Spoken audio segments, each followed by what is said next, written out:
আমের সিজন তো প্রায় চলেই গেছে, কিন্তু এই আম দিয়ে কিন্তু একটা রেসিপি আমি তুলেছিলাম, সেটা শেয়ার করতে তোমাদের সাথে একটু বেশ দেরি হয়ে গেল। তো দেখো, এটা হচ্ছে ম্যাঙ্গো সিমই। কীভাবে বানালাম তোমাদের সাথে শেয়ার করতে চলে আসলাম। প্রথমে আমি কড়াইতে বেশ খানিকটা ঘি দিয়ে কাজু আর কিশমিশকে খানিকটা ভেজে নেব, হালকাভাবে একটু ভেজে নেব। একদম কিন্তু সহজ, কিন্তু এই রেসিপিটা খেতে কিন্তু দারুণ লাগে। হালকা যখন ভাজা হয়ে যাবে তার মধ্যে দিয়ে দিয়েছি খানিকটা সিমুই। তো তোমরা যে কোনো সিমুই এর মধ্যে ব্যবহার করতে পারো।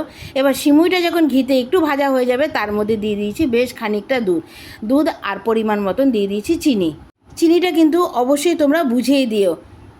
খুব সাধারণ একটা রেসিপি, করতেও কোনো ঝামেলা নেই, আর উপকরণ খুবই সামান্য। তো একবার যদি বাড়িতে বানিয়ে একটু ঠান্ডা করে তোমরা পরিবেশন করো, খেতে কিন্তু দারুণ লাগে। দেখো, সিমুইটা কিন্তু আমার প্রায় হয়েই এসে। এবার অন্যদিকে আমি নিয়ে নিয়েছিলাম একটা আমটাকে ভালো মতন ছুলে মিক্সার গ্রাইন্ডার দিয়ে ভালো মতন আমটাকে পেস্ট করে নেব। এবার সিমুইটা যখন সম্পূর্ণ ঠান্ডা হয়ে যাবে, আমার সিমুইটা কিন্তু এখানে সম্পূর্ণ রেডি। এবার সিমুইটা যখন ঠান্ডা হয়ে যাবে তখনই কিন্তু তোমরা আমটা এর সাথে ভালো মতন মিশিয়ে দেবে। ঠান্ডা হয়ে গেলেই কিন্তু আমটা মেশাবে। মেশানোর পরে দেখতেই পাচ্ছ এর কালারটা কিন্তু একদম চেঞ্জ হয়ে গেছে।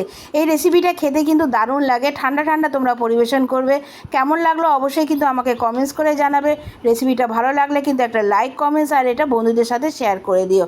যদি ফেসবুক থেকে দেখে থাকো তাহলে আমাকে একটু ফলো করে দিও, আর আমার ইউটিউব চ্যানেল থেকে যদি রেসিপিটা দেখে থাকো তাহলে অবশ্যই আমার চ্যানেলটা সাবস্ক্রাইব করে দিয়ে আমার পাশে থেকেও নিত্য নতুন রেসিপি পাওয়ার জন্য। আবার দেখা হবে, এখনের জন্য টাটা।